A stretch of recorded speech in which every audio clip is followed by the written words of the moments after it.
아하수에로의 온 나라에 있는 유다인 곧 모르드게의 민족을 다 멸하고자 하더라. 아멘. 이 말씀을 가지고 적진 속에 있는 그리스도인이라고 하는 제목으로 함께 은혜를 나누려고 합니다. 지난주에 우리가 살펴보았던 룻기와 마찬가지로 이 에스더도 아주 특별한 성경책입니다. 제목이 룻기와 마찬가지로 에스더, 여자의 이름으로 제목이 붙여져 있습니다. 오늘날에는 남자 여자 따지는 것이 오히려 더 이상하게 된 그런 시대지만 유대인들에게 고대 이스라엘 백성들에게 있어서 여자의 존재라고 하는 것은 오늘과 같지 않죠. 특별히 거룩한 하나님의 말씀의 성경책 제목을 여자의 이름으로 부른다는 것은 그렇게 흔하지가 않습니다. 룻기, 에스더 이 두 권의 책 외에는 여자의 이름이 붙여지지 않고 있습니다. 그만큼 특별한 의미를 가지고 있다는 것을 알 수 있습니다. 그러나 더 재미있는 사실이 있는데 성경책임에도 불구하고 에스더 1장부터 10장까지를 쭉 읽어보시면 하나님, 여호와, 주라고 하는 하나님을 지칭하는 언급이 전혀 안 나타난다는 거예요. 성경인데도 하나님의 이름이 등장하지 않아요. 드러난 현상은 다 사람들의 이야기입니다.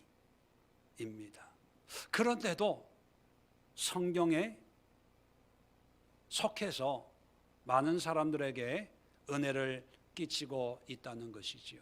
그렇다면 룻기도 마찬가지지만 에스더라고 하는 이 성경책도 하나님이 직접적으로 역사하시고 하나님이 가라사대, 하나님이 역사하시되 이런 하나님의 직접적인 개입은 없지만 사람들의 일상의 모습이지만 그 모습 속에 젖어 있는 신앙의 모습, 그 일상 속에 인생의 뒤에서 역사하시는 하나님의 손길을 우리가 살펴보면서 우리가 신앙 그러면 뭔가 종교적인 행위를 하고 종교적인 어떤 예배를 드리는 것이 신앙의 모습이다라고 생각하지만 룻기나 에스더를 통해서 그런 신앙의 종교적인 행위 말고도 우리의 일상의 삶을 통하여서 평범한 삶 속에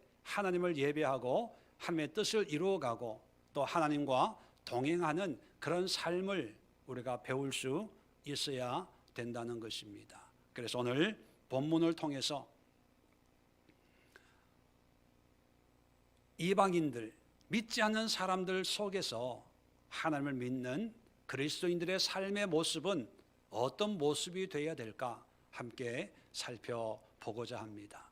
먼저 이 에스더 오늘 등장하는 이 사건의 시대적인 배경을 잠깐 설명을 드리면요, 에스더 오늘 사건이 일어나기 약 100년 전에 예루살렘이 바벨론에 의해서 멸망을 당하고 포로로 끌려와서 이방 나라에 살게 됩니다.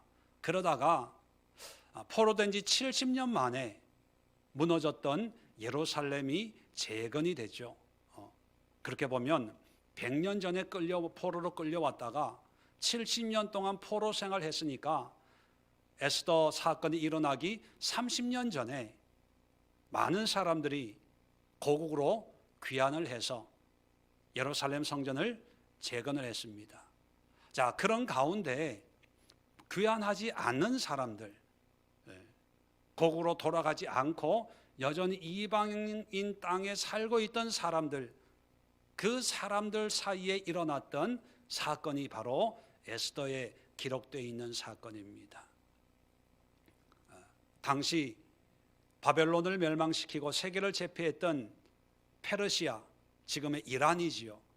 성경의 용어로는 바사라고 하는 제국이 다스리고 있을 때 그 제국 안에 있는 유다 민족이 몰살을 당할 수 있는 그런 절박한 상황이 펼쳐지고 이 상황에서 하나님의 개입하심으로 구원받는 그런 내용이 기록이 되어 있는데, 자, 이 사건의 시작을 이제 3장에서 이 사건의 시작을 알려주고 있습니다. 어떻게 이 사건이 시작이 됐냐 하면 1절에 보면 그 후에 아하수에로 왕이 아각 사람 함무다다의 아들 하만의 지위를 높이 올려 함께 있는 모든 대신 위에 두니, 자, 하만이라는 사람이 등장을 합니다. 아각 사람 함무다다의 아들 하만이 왕이 지위를 높였습니다. 자, 그래서 2절에 대궐문에 있는 왕의 모든 신하들이 다 왕의 명령대로 하만에게 꿇어 절하되, 자, 모든 신하들이 이 하만 앞에 무릎을 꿇고 절을 해야 되는 거예요. 왕의 명령입니다.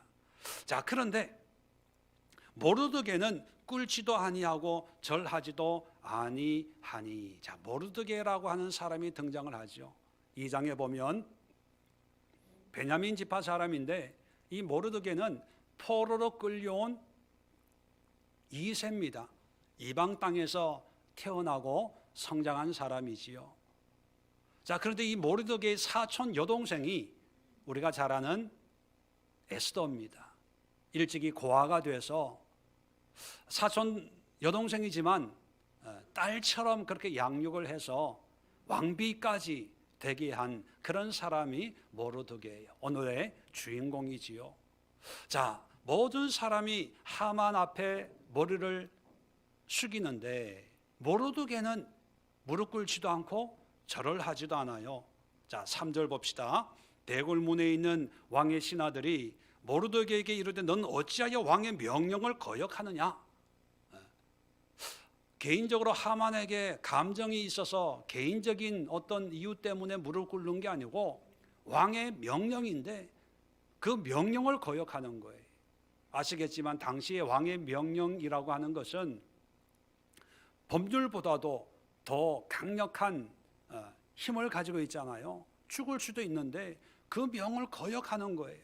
자, 4절 봅시다. 날마다 권하되 모르드게가 듣지 아니하고 자기는 유다임을 알렸더니 그들이 모르드게의 일이 어찌 되나 보고자 하여 하만에게 전하였더라. 자, 날마다 주변 사람이 권해요. 무릎 꿇고 절해. 왕의 명령이잖아. 당신보다 지위가 높잖아. 고위 공무원이니까 그냥 머리 숙이고 절해. 그래도 안 들어요. 왜냐하면 너 왜 그렇게 하만하고 뭐 안 좋은 일 있어? 물어보니까 나는 유다인이야. 그렇게 대답을 했다는 거예요. 자, 이 얘기를 하만에게 사람들이 모르드게라는 사람이 있는데 당신에게 무릎을 안 꿇는 사람이 있습니다. 그렇게 얘기를 하니까 모르드게가 너무 기분이 나쁘고 화가 나죠. 다 무릎을 꿇는데, 그런데 또 사람들이 그 사람이 유다인이래요. 자기가 유다인이라서 당신한테 무릎을 안 꿇습니다 얘기했더니만 6절에 보니까 그들이 모르드게의 민족을 하만에게 알림으로, 이 얘기는 뭐냐면 모르드게가 유다 민족입니다 이 얘기를 했다는 거예요. 알렸다는 거예요. 그랬더니만 하만이 모르드게만 죽이는 것이 부족하다고 생각하고 아하수에로의 온 나라에 있는 유다인 곧 모르드게 민족을 다 멸하고자 하더라. 유다인이라는 얘기를 듣고 하만이 모르드게만 죽이는 게 아니라 같은 민족을 다 없애겠다 이렇게 나섰다는 거예요. 자, 그러면 여러분, 모르드게가 무릎을 꿇지 않는 이유가 어디에 있을까요? 개인적인 감정 때문일까요? 자존심 때문일까요? 아니에요. 지위로 보면, 권세로 보면 당연히 무릎을 꿇어야 되죠. 그리고 왕의 명령에 순종하려면 당연히 무릎을 꿇어야 되죠. 그런데 무릎을 안 꿇는 이유가 그런 어떤 상하 주정 관계, 개인적인 감정의 문제가 아니라 신앙의 문제라는 거예요. 내가 유다인이기 때문에 하만에게 무릎을 못 꿇어. 또 하만은 유다 민족이야? 유다 민족을 다 없애버려야 되겠다. 이렇게 반응을 하는 거 보면 유다인이기 때문에 하만에게는 머리 숙여서는 안 되고, 하만 입장에서는 유다인은 살려둬서는 안 돼, 이렇게 생각을 했다는 것입니다. 그러면 하만과 모르드게 사이에는 어떤 민족적인 관계가 있을까요? 1절에 하만에 대해서 아각 사람, 이 하만의 종족이 아각 사람이라고 표현하고 있습니다. 아각이라고 하는 것은요, 아말렉 사람입니다. 아말렉 사람. 아말렉의 왕의 이름이 아각이고, 또 블레셋 왕을 일반적으로 지칭할 때 사용되는 단어가 아각이에요. 그러면 하만은 아말렉의 왕의 혈통을 가지고 있는 사람입니다. 아말렉 민족인데 어떻게 해서 페르시아의 아주 고위 관리가 됐지요. 그러면 하만과 모르드게의 관계는 아말렉과 이스라엘 민족의 관계와 연관되어 있는 것입니다. 그렇게 보면 이 아말렉이 처음 등장하는 것은 출애굽 17장에 보면 아말렉과 최초의 전쟁을 합니다. 출애굽하고 처음 싸운 민족이 아말렉이에요. 여러분 아시듯이 여호수아는 전쟁을 하고, 모세는 산에 올라가서 기도를 하고, 기도하면 이기고, 팔이 아파서 손을 내리면 지고, 그러니까 아론과 훌이 모세의 양손을 받쳐들고 전쟁을 해서 이겼다. 이 사건 아시지요? 이 사건에서 전쟁의 대상이 아말렉입니다. 이 사건, 이 전쟁을 승리로 이끌고 하나님이 이스라엘 백성들에게 하신 말씀이 있습니다. 출애굽기 17장 16절에 여호와께서 맹세하시기를 여호와가 아말렉과 더불어 대대로 싸우리라 하였더라. 하나님이 아말렉 민족과는 대대로 싸운다라고 맹세했다. 하나님이 맹세하셨다는 표현이 별로 없어요. 그런데 이 아말렉과는 내가 맹세컨대 용서치 않고 대대로 이놈들과 싸울 것이다 라고 했다는 거예요. 그 이유가 뭐냐면 신명기 25장 17절로 18절, 모세가 왜 아말렉과 하나님이 이렇게 화를 내는지 이유를 설명하는데, 너희는 애굽에서 나오는 길에 아말렉이 내게 행한 일을 기억하라. 곧 그들이 너를 길에서 만나 내가 피곤할 때에 내 뒤에 떨어진 약한 자들을 쳤고 하나님을 두려워하지 아니하였느니라. 왜 하나님이 아말렉과 대대로 싸우겠다고 화가 났냐 하면, 출애굽했을 때 여러분 한 민족이 이동을 하다 보니까 거기에는 환자들도 있고 약한 자도 있고 노인들도 있고 어린 애들도 있을 거 아닙니까?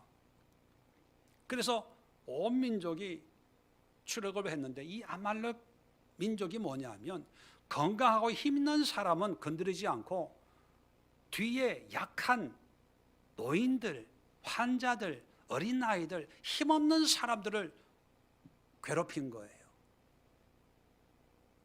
그러니까 하나님이 화가 나서 내가 이놈들을 용서하지 않겠다. 너희는 아말렉을 용납하지 말고 한 사람도 남겨둬서는 안 된다. 없애버려야 된다. 이렇게 말씀을 하신 거예요. 자, 그래서 이스라엘의 초대왕 사울왕 시대에 아말렉과 전쟁을 합니다. 선지자 사무엘이 하나님의 말씀을 이제 사울에게 전달해 줍니다. 아말렉과 싸워라. 내가 승리를 보장해 주겠다. 전쟁할 때 남녀노소 한 사람도 남기지 말고 그들의 가축도 남기지 말고 다 죽이라. 그렇게 얘기를 합니다. 그래서 전쟁을 해서 하나님의 말씀처럼 대승을 거두지요. 자, 그런데 사무엘이 그 진중에 가보니까 가축의 소리들이 나거든요. 이 가축이 웬 겁니까? 물어보니까 사울이 뭐라 그래요?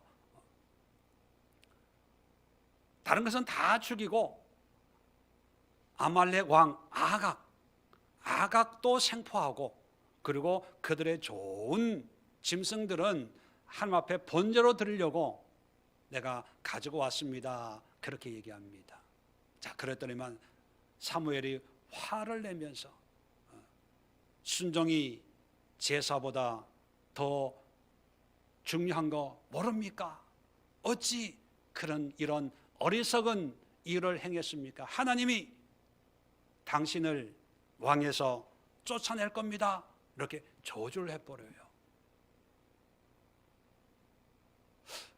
그리고 사무엘이 아각을 끌어다가 죽입니다.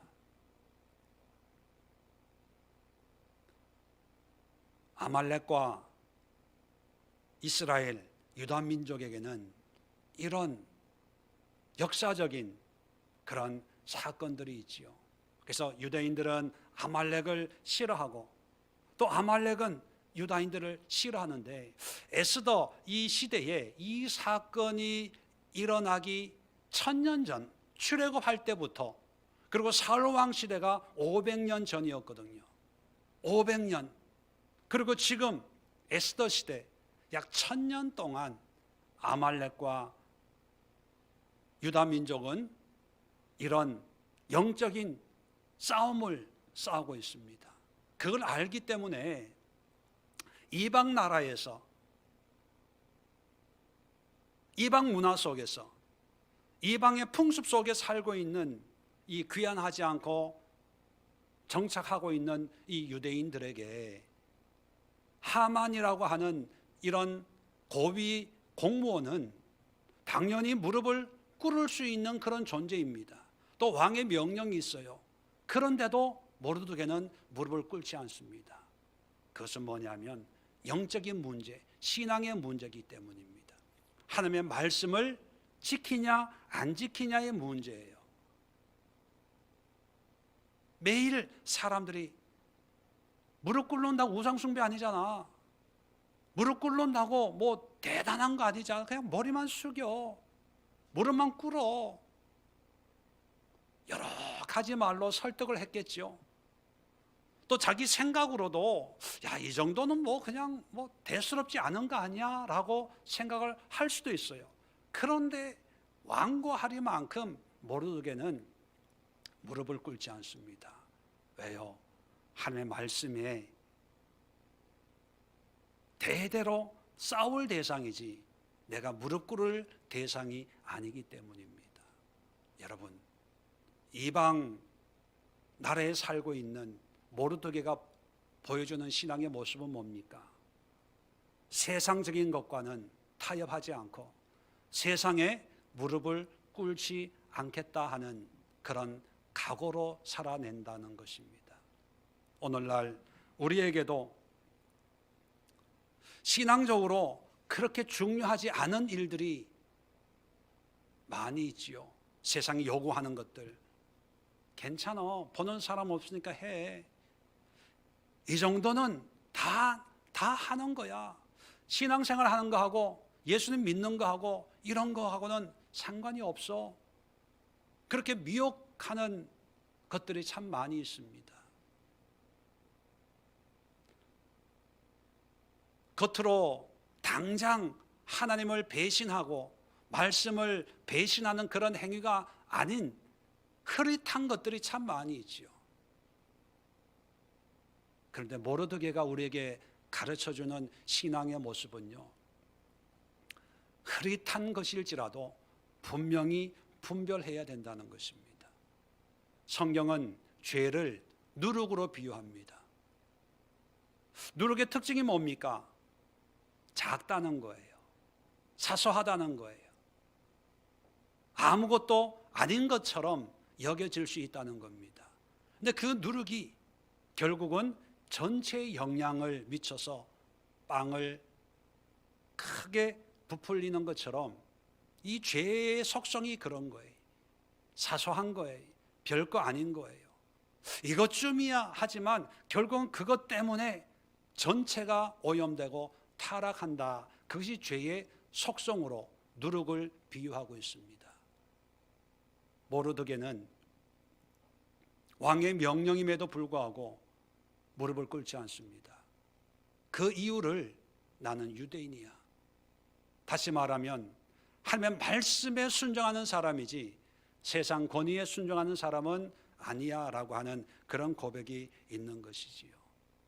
오늘날 우리가 믿음을 가지고 말씀을 가지고 세상을 살아간다고 하지만 과연 모르드게처럼 하나님을 대적하고 신앙을 핍박하고 하나님의 영광을 거스리는 그런 세상의 요구에 우리는 믿음의 절개를 지키고 있을까요?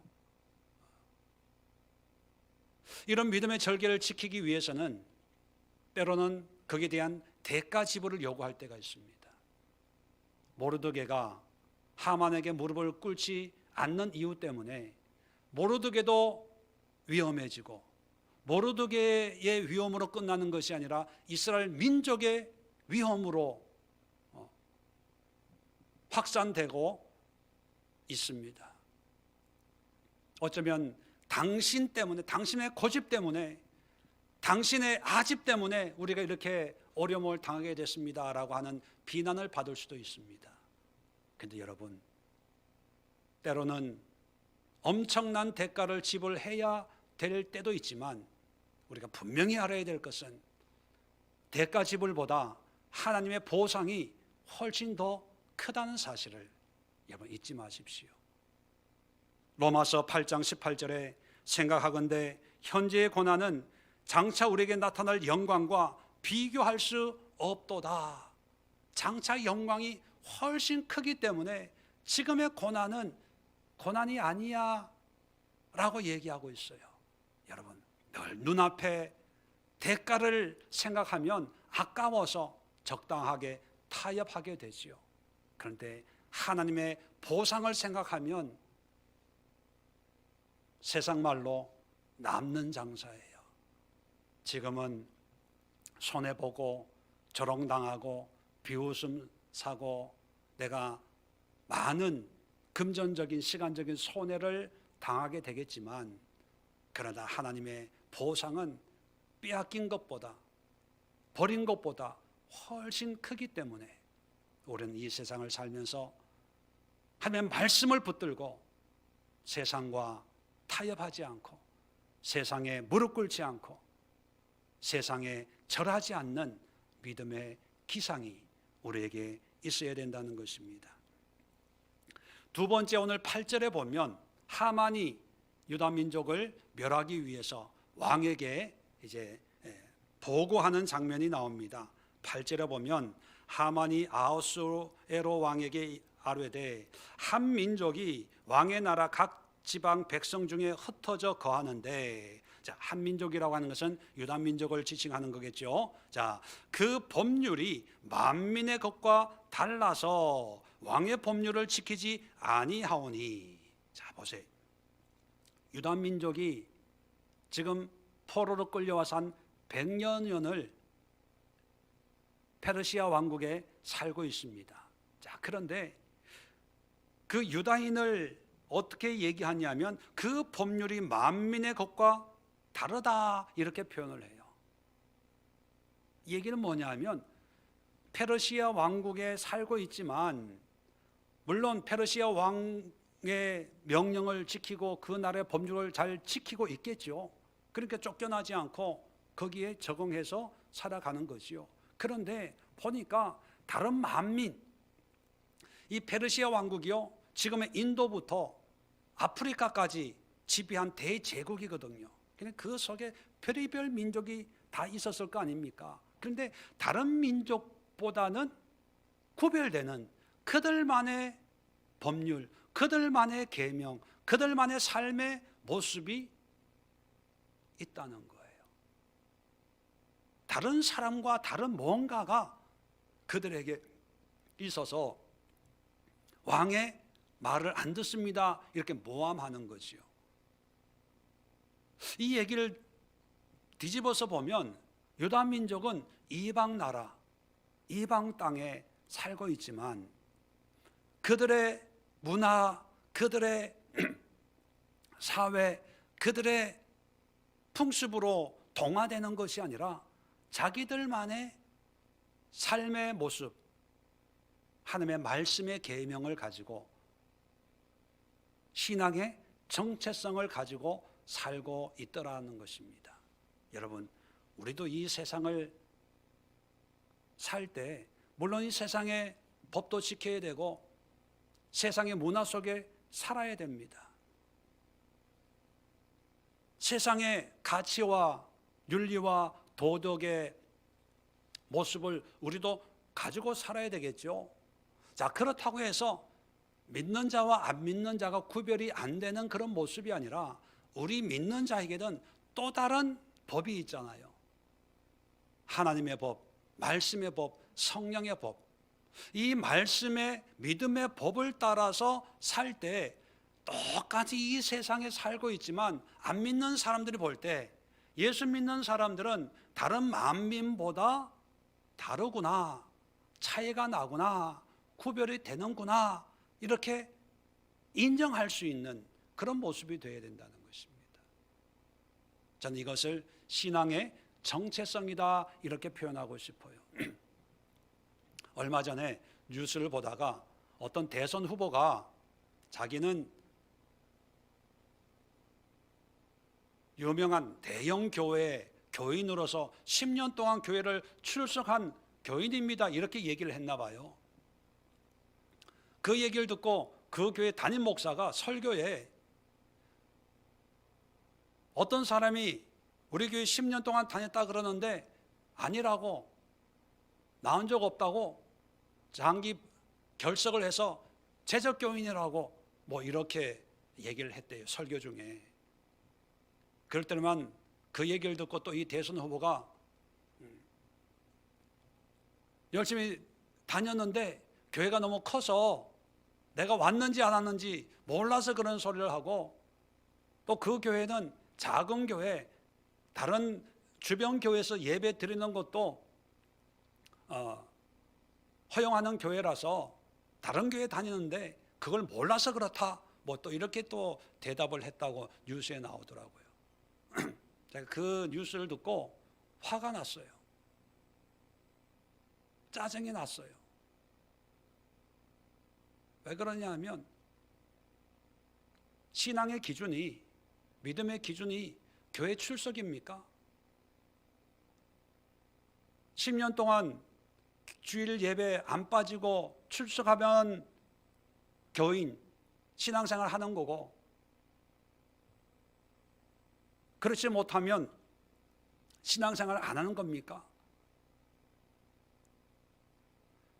여러분, 많은 분들이 착각을 하는데 교회 생활이 신앙생활이라고 그렇게 여겨요. 여러분, 교회 생활과 신앙생활은 전혀 다른 것입니다. 성경이 말하는 것은 신앙생활이지 교회 생활이 아니에요. 교회 나오고 안 나오고 이게 중요한 게 아니라 하나님과 나와의 사이에서 하나님의 자녀로서 내가 이 세상에 믿음으로 살아가는 것이 중요한 것이죠. 믿음으로 살아가는 삶 속에 주일 예배가 있고 기도가 있고 또 말씀 공부가 있고 봉사가 있고 하는 거지요. 또 예배를 통해서 하나님의 자녀로 살아갈 수 있는 그런 가르침, 교육, 훈련을 받는 것이지요. 교회는 신앙생활의 도구입니다. 중요한 것은 하나님을 통해서, 교회 예배를 통해서, 교회 훈련을 통해서 우리가 만난 예수님과 함께 이 세상 속에서 믿음의 삶을 살아내는 것이, 그것이 신앙의 모습 아닙니까? 저는 마지막 때가 되면 영적인 전쟁에서 정체성의 전쟁이 일어날 거라고 저는 생각을 합니다. 무슨 얘기냐 하면 과연 우리가 어디에 속해 있냐, 어떤 삶을 살아낼 것이냐, 어떤 색깔의 옷을 입고 어떤 삶의 모습을 갖추고 살아갈 것인가, 그런 전쟁이, 영적인 전쟁이 일어날 거라고 생각합니다. 제가 확인을 한번 시켜드릴게요. 요한계시록을 한번 열어보십시오. 요한계시록 13장. 우리 지난주에도 에스겔 9장 4절에 하나님께서 예루살렘을 심판하기 전에 먹을 가진 천사에게 다니면서 이 가증한 일로 인하여 탄식하고 우는 자에게 표를 하라, 그런 말씀을 했죠.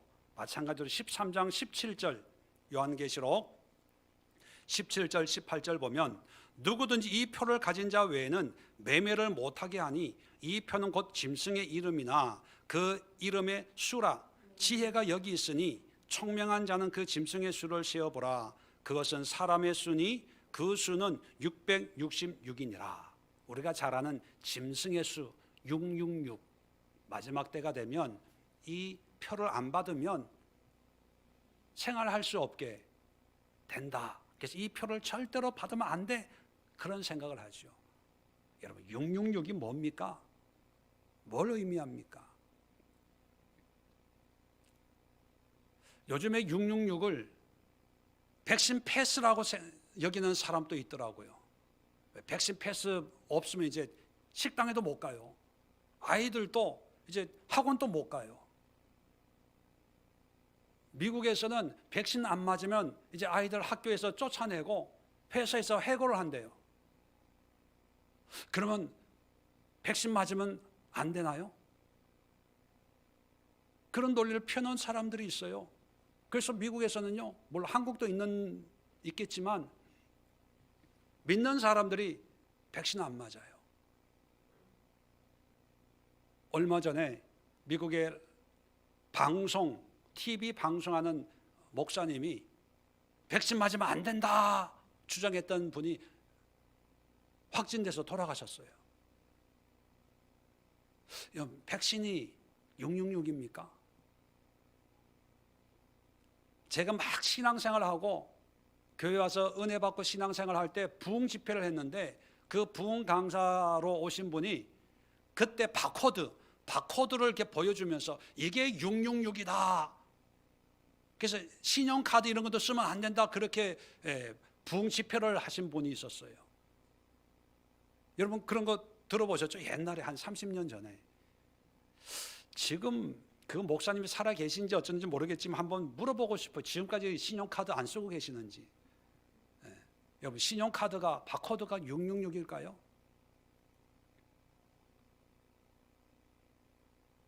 사람들은 666에 관심을 가져요. 이게 뭘까? 근데 성경이 말하고 있는 거는 666이 아니에요.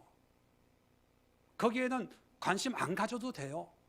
이게 뭔지, 백신이든지 뭐든지 이게 거기엔 관심을 가지지만 성경이 얘기하는 주제는 그게 아니에요.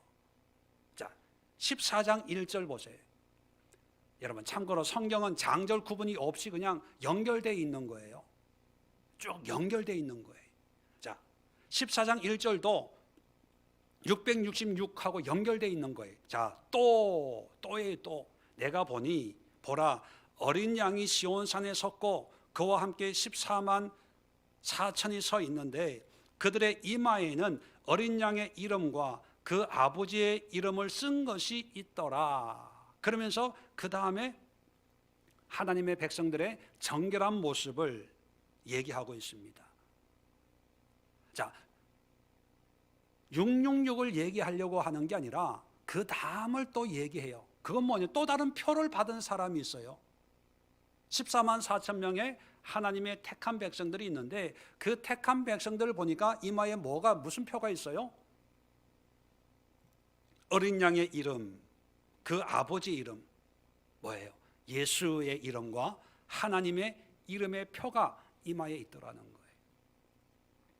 다시 말하면 믿지 않는 자들은 짐승의 표 666, 그게 뭔지는 모르지만 상징적인 어떤 믿지 않는 자, 대적하는 자, 믿음을 핍박하는 자, 불신앙의 삶의 어떤 상징이 있는 반면에 구원받은 사람들의 이마에는 예수의 이름이 있더라는 거예요. 하나님의 이름이 있더라는 거예요. 자, 그러면 요한계시록을 통해서 우리 믿는 자, 소아시아에 흩어져 있는 믿는 자들에게 666 받지 말라는 얘기일까요? 예수 하나님의 이름을 이마에 새기라는 의미일까요? 어디에 강조점이 있어요? 믿음의 삶, 하나님의 속한 자의 삶을 살아라는 거예요. 다시 말하면 예수의 이름의 표를 받으라는 거예요. 하나님의 표를 받으라는 거예요. 그런데 지금까지 666 표를 받아야 되는 말에는 여기에 고민하는 사람은 내가 봤는데, 마지막 때에 내가 내 이마에 예수의 표를 찍어야지, 하나님의 표를 찍어야지, 이런 사모함에 간절함으로 얘기한 사람 한 번도 만나본 적이 없어요. 여러분 만나보셨어요? 666에 관심은 많은데 짐승의 수 666 이런 책은 많아요. 마지막 때에 예수의 이름, 하나님의 이름의 표를 받는 방법, 이런 책은 못 봤어요. 사람들이 착각을 하고 있어요. 하나님이 우리에게 얘기하는 것은 세상에 속하지 말고 함께 속하라는 거예요. 믿음의 정체성을 가지라는 거예요. 여러분, 우리는 성령의 인침을 받은 사람들입니다. 그죠? 그래서 하나님의 자녀가 됐어요. 자, 성령의 인침, 도장을 찍었다는 거예요. 도장 보여요, 안 보여요? 여러분, 성령의 인심, 도장 보여요, 안 보여요? 안 보여요. 어디에 찍혔을까요? 우리의 믿음에, 마음에 찍혔다는 것은 어떤 의미일까요? 우리가 변화됐다는 것입니다. 새 피조물이 됐다는 거예요. 새 피조물이 됐다는 것은 이제는 세상 속에 있지만 세상의 가치관을 살지 않고 하나님의 자녀의 가치관, 하나님의 형상을 본받는 하나님의 백성이 됐다는 것입니다. 그 얘기는 뭐냐면, 안 믿는 자, 제3자가 볼 때 이 사람 우리하고 똑같이 먹고 회사 다니고 일하고 하는데 뭔가 다르네, 달라야 되는 거예요. 인침받았다, 이름이 이마에 있다, 이것은 하나의 장신구의 의미가 아니라 삶의 가치관의, 생각의, 삶의 태도와 자세의 변화를 얘기하는 거예요. 이스라엘 민족이, 유다 민족이 이방 땅에서 100년을 살고 있었지만 믿지 않는 사람들이 볼 때 저 사람들은 자기들만의 어떤 법을 지키고 있네, 참 이상하다, 우리와는 다르다라고 생각을 하고 오히려 그것을 고발하고 고소하는 빌미로 삼는데, 오늘날 어쩌면 우리도 이제는 적진이 되었습니다. 이 세상이, 한때는 이 세상이 교회를 동경했고 부러워했고 신앙인으로서 존경을 했는데, 이제는 질시와 비난과 조롱의 대상이 됐습니다. 목사가 거짓말해서 이렇게 됐잖아. 이제 그 A 모 목사라는 그 표현이 아마 계속 갈 거예요. 오미크론이 존재하는 난, 이제 교회가 뭔가 작은 걸 잘못하면 침소 봉대해가지고 이제 막 헐뜯을 거예요. 목사님 한 분이 뭔가 잘못했으면 다 싸잡아가지고 저래서 내가 교회를 안 가는 거야, 목사들이 말이야 아마 이럴 시대가 지금 우리가 살고 있는, 그래서 다 적이에요. 적. 이런 적진 속에 사람들이, 믿지 않는 사람들이 우리를 공격하잖아요. 그 공격하는 대상이 우리가 구별된 삶, 하나님의 말씀으로 사는 삶 때문에 우리를 공격합니까? 아니면 그렇게 살지 못해서 공격합니까?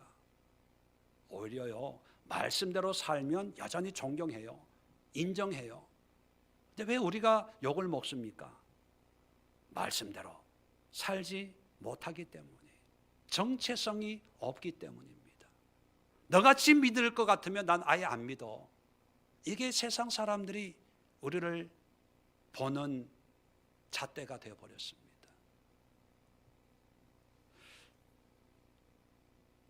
결국 이 모든 문제는 우리 믿는 자들이 자초한 것이지요. 에스더서 그리고 모르드게가 우리에게 가르쳐주는 신앙의 교훈은 세상에 조롱을 당하더라도 신앙의 가치, 믿음의 가치를 지키라는 거예요. 구별된 삶을 살라는 거예요. 차이 나는 삶을 살라는 거예요. 이런 삶이 때로는 불편해질 수 있습니다. 손해날 수 있습니다. 오히려 사람들에게 이런저런 왜 저 그렇게 살아? 유별나다 이럴 수 있습니다. 그러나 그런 구별됨이 하나님의 자녀의 인침입니다. 예수의 이름과 그 아버지 하나님의 이름이 그 이마에 있더라. 이렇게 살라고 하는 게 아닐까요? 666 안 받아야지. 백신이 666이냐, 뭐가 666이냐, 여기에 관심 가지지 말고 백신 맞으십시오. 맞고 구별된 거룩한 삶을 사는 것이 그것이 하나님의 뜻이 아닐까요? 신용카드 만드십시오. 만들어 가지고 뭐 빚지고 카드 빚에 시달리던 것이 아니라 그것을 통해서 하나님의 영광을 위해서 거룩한 14만 4천 명의, 이것도 상징적인 신천지가 얘기하는 그런 숫자적인 14만 4천이 아니라 상징적인 소수라는 거예요. 제한적이라는 거예요. 이런 구원받은 삶을 사는 것이 성경의 가르침입니다. 그리고 이것이 마지막 때를 사는 성도들이 가져야 될 지혜라는 것입니다. 세 번째로 모르드게가 우리에게 가르쳐주는 적진석의 신앙의 모습은 4장 14절을 한번 열어봅시다.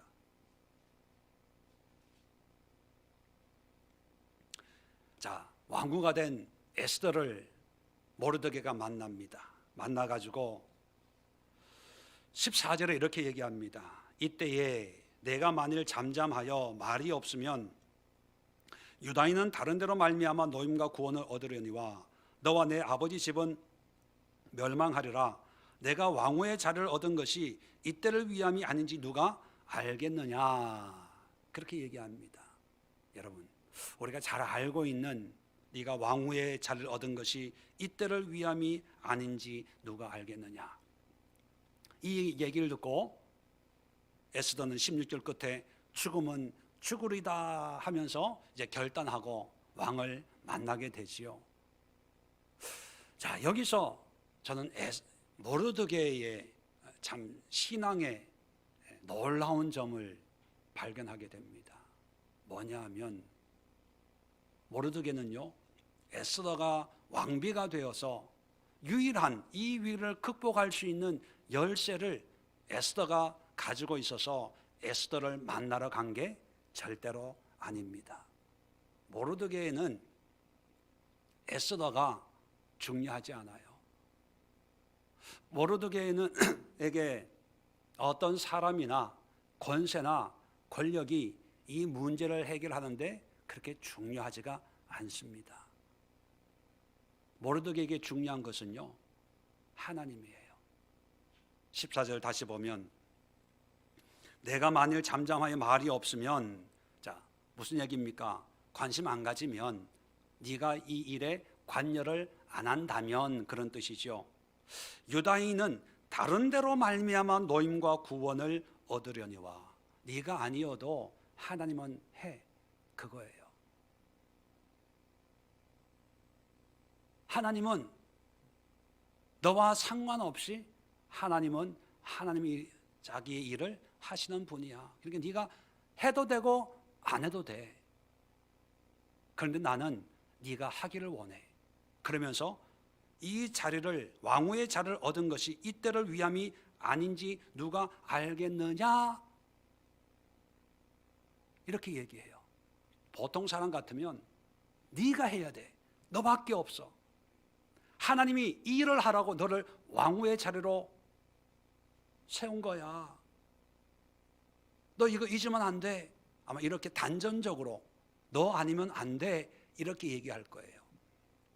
그런데 모르드게는 누가 알겠느냐 여지를 둬요. 이것은 뭐냐면 너 아니어도 하나님은 하나님의 일을 하는데 네가 동참하면 좋겠다, 그런 의미거든요. 이 얘기를 듣고 죽으면 죽으리라 그리고 동참하는 거예요. 자, 모르드게는요 적진 속에 살고 있지만 사람이나 권세나 능력이나 환경을 의지하는 게 아니고 누구를 의지합니까? 하나님만을 의지하는 거예요. 하나님. 그래서 적진 속에 우리 그리스도인이 보여줄 신앙의 모습, 삶의 모습은요 하나님과 연합된 삶을 사는 거예요. 연합된 삶을. 하나님과 연합된 삶을 살면 복 받을 거야, 그렇게 생각을 합니다. 그런데 현실을 보면, 여러분 2장에 보면, 에스더 2장을 보면 끝부분에 보면 모르드게가 왕의 목숨을 구해주는 장면이 나옵니다. 반역을 알아채 가지고 이제 왕에게 알려서 암살을 벗어나게 하는 그런 일을 해요. 여기에 대해서 보상이 있었나요? 없었나요? 보상이 없어요. 우리가 믿음으로 세상에 선한 일을 하지만 세상은 알아주지 않아요. 무심해요. 관심 없어요. 그런데 4장, 3장에 오면 하만이 무슨 일을 했는지, 아말렉의 후손인 하만은 승승장구해요. 모두가 무릎을 꿇어야 돼요. 믿지 않는 사람이에요. 하나님을 대적하는 사람이에요. 불신자예요. 안 믿는 사람이에요. 믿는 사람은 열심히 해도 결과가 없는데, 안 믿는 사람은 뭘 해도 대박이 나는 거예요. 사업을 해도 대박이 나고, 공부를 해도 성적이 쑥쑥 올라가고, 뭘 해도 되는. 자, 모르드게가 믿음 때문에, 신앙 때문에 세상에 절을 안 해요. 그 결과가 하나님의 은혜입니까? 하나님의 축복입니까? 아니에요. 민족의 위기가 찾아와요. 죽음이 찾아온다는 거예요. 자, 그렇게 보면 우리도 그렇잖아요. 믿음으로 살면 주변에서 그래요. 복 받아야지. 왜 이 모양 이 꼴이야? 왜 우리 가정이 이래? 어떤 집이 그랬잖아요. 그랬다고 제가 얘기했죠. 부모님이 아들한테 야, 교회 가자, 예수 믿어야 돼, 그랬더니만 아들이 그랬대요. 엄마, 예수 믿어서 잘된 게 뭐가 있어? 맞을 거예요. 아들의 눈에 비친 삶의 모습이 정확할 거예요. 예수 믿어서 나아진 게 없어요. 오히려 예수 안 믿는 사람들이 더 잘 먹고 더 잘 살고 더 행복하게 살아요. 그게 세상이고 우리가 살아가는 적진입니다. 내 신앙은 뭡니까? 그럼에도 불구하고 하나님과 연합된 삶을 살아요. 왜요? 최후 결과가 다르거든요. 우리는 과정이 다르기를 원해요. 과정이. 그러면 신나죠 뭐. 기도했더니 응답됐네. 믿음으로 순종했더니 하나님이 열어주시네. 잘 되네. 할렐루야 아멘. 그랬으면 얼마나 좋겠어요. 근데 하나님은요, 과정으로도 역사하지만 하나님은 결론을 만드십니다. 결론을. 10장에 보면 이제 책 제목은 에스더인데 결론은 모르드게로 끝나요. 모르드게. 10장이 아주 짧은 10장의 내용을 보면 모르드게를 존귀하게 하고 모르드게를 복되게 하고 모르드게의 축복으로 끝을 맺어요. 그래서 엄밀하게 보면 에스더서라기보다는요 모르드게서예요. 모르드게로 시작해서 모르드게가 에스더를 양육하고 모르드게가 민족을 구원하고 모르드게가 존귀하게 되고 모르드게로 끝나는 모르드게 선대. 왜 에스더라고 했는지 모르겠지만 모르드게가 우리에게 말해주는 것은 뭐냐면 세상이 불의해 보이고 부조리해 보이고 믿음의 능력이 나타나지 않고 믿음의 결과가 나타나지 않는다고 하더라도 그럼에도 불구하고 하나님과 연합된 삶을 살아라. 그걸 우리에게 얘기해 주는 거예요. 사람 의지하지 말라는 거예요. 그런데 재밌는 것이 이제 8장에 오면 하만 아말렉이 후손이 유다 민족을 죽이려고 하다가 이제 이게 에스더로 인해서 이게 역전이 되는 거예요. 그래서 왕이 명령을 내립니다. 유다인들을 죽이려고 하는 그 아말렉의 후손들을 유다인들이 하루 동안 내가 허락할 테니까 다 죽이라. 그런 조서를 명령을 내립니다. 8장 한번 보실래요? 8장 11절에 조서에는 왕이 여러 고을에 있는 유다인에게 허락하여 그들이 함께 모여 스스로 생명을 보호하여 각 지방의 백성 중 세력을 가지고 그들을 치려하는 자들과 그들의 처자를 죽이고 도륙하고 진멸하고 그 재산을 탈취하게 하라. 그렇게 조서를 내려요. 다 죽이고 아말렉 후손들을 아각의 그 무리들을 다 죽이고 그 재산을 다 가져라. 그렇게 얘기합니다. 자, 그래서 9장에 오면 이제 아말렉의 후손들 하만의 그 세력들을 이제 죽이기 시작합니다. 10절 보실래요? 곧 함무다다의 손자요 유다인의 대적 하만의 10 아들을 죽였으나 그들의 재산에는 손을 대지 아니하였더라. 자, 10 아들을 죽입니다. 자, 15절 보세요. 아달월 14일에도 수산에 있는 유다인이 모여 또 300명을 수산에서 도륙하되 그들의 재산에는 손을 대지 아니하였고. 자, 16절입니다. 왕의 각 지방에 있는 다른 유다인들이 모여 스스로 생명을 보호하여 대적들에게 벗어나며 자기들을 미워하는 자 7만 5천 명을 도륙하되 그들의 재산은 손을 대지 아니하였더라. 여러분, 공통점이 있지요. 어떤 공통점이 있나요? 재산에는 손을 안 댔다는 것을 3번이나 언급해요. 왕의 명령은 뭐였어요?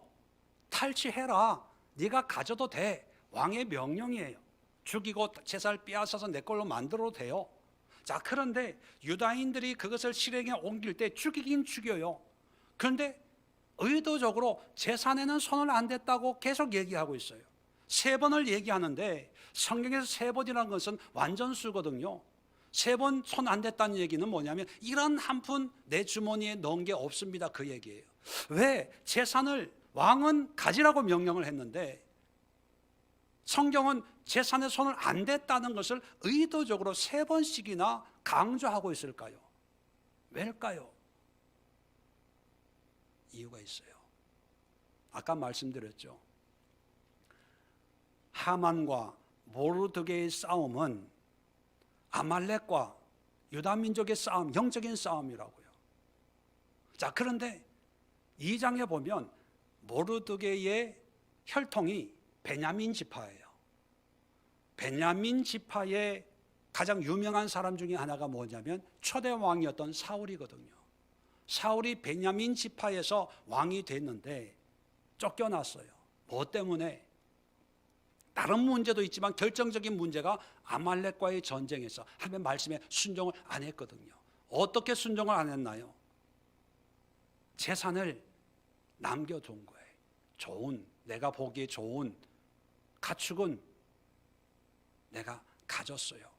그것이 하나님 보시기에 악해서 버림받았거든요.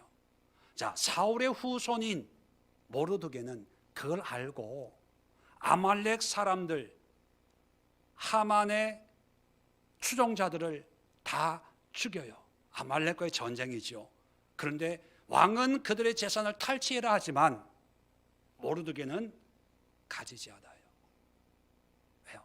현 왕의 명령보다 하나님의 말씀이 더 중요하기 때문에,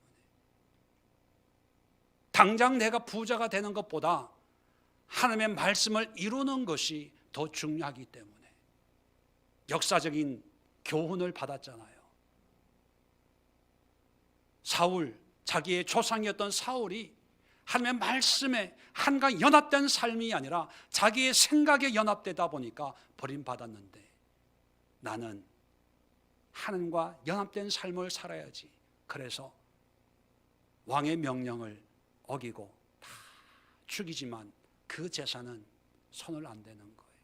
그 결과가 10장에 모르드게가 존귀하게 되는 그런 역사가 기록이 돼 있는 것입니다. 말씀을 정리하고 마치겠습니다. 어느 순간부터 이제 우리는 이 세상이 적진이 되었어요. 우리 믿는 사람들, 교회를 보고 신앙인들을 보고 목사를 보고 직분자를 보는 그 눈초리가 바사 제국 안에 사는 유대인들을 이방들이 보는 것처럼 우리를 보면서 우리의 행동 하나하나, 말 하나하나를 자기들의 잣대로 판단하고 비판하고 조롱하는 그런 시대가 되었습니다. 그렇게 보면 어쩌면 영적으로 우리는 적진 속에서 믿음을 가지고 살아가야 될 그런 사명을 가지고 있는 사람들입니다. 이 적진 속에 하나님 앞에 또 세상 앞에 보여줄 우리의 신앙을 모르드게가 보여주는 이 세 가지 신앙의 원리. 첫 번째는 뭐였습니까? 세상에 무릎 꿇지 않는 거예요. 두 번째는 구별된 삶을 사는 거예요. 세 번째는 하나님과 연합된 삶을 사는 것입니다.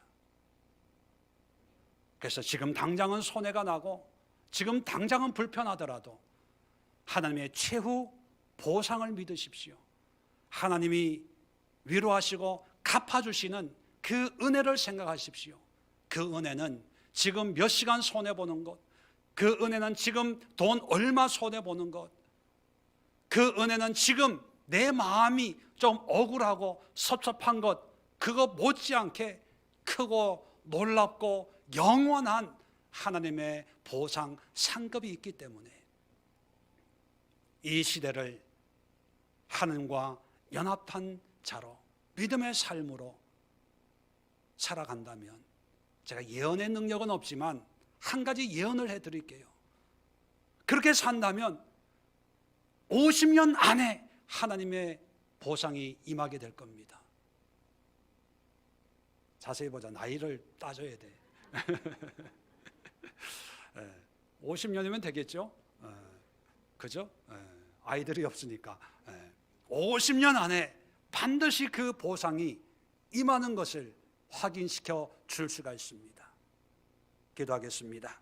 좋으신 하나님, 이 시대를 사는 우리 그리스도인들, 날마다 주어진 삶 속에서 갈등하고 힘들어하고 때로는 핍박하고 조롱하는 이 시대를 우리 믿음의 사람들이 어떻게 살아낼 수 있을까? 모르드게를 통해서 역사하신 하나님의 손길을 다시 한번 살펴보았습니다. 모르드게를 통해서 역사하셨던 것처럼 우리 한 사람 한 사람을 통하여 역사하시는 하나님의 손길 가운데 사로잡혀서 하나님과 동행하며 하나님의 뜻을 이루며 세상과 타협하지 않고 구별된 삶을 사는 저희들 되게 하여 주시옵소서. 이제는 우리 주 예수 그리스도의 은혜와 하나님 아버지의 크고 놀라운 사랑하심과 성령의 교통하심이 이 말씀에 도전하고 이 말씀을 마음에 새기고 적진 속을 달려가는 우리 예수의 모든 성도들과 나라와 민족과 이 시대와 모든 주의 백성들 위해 지금부터 영원까지 함께하옵시기를 간절히 축원드리옵나이다. 아멘.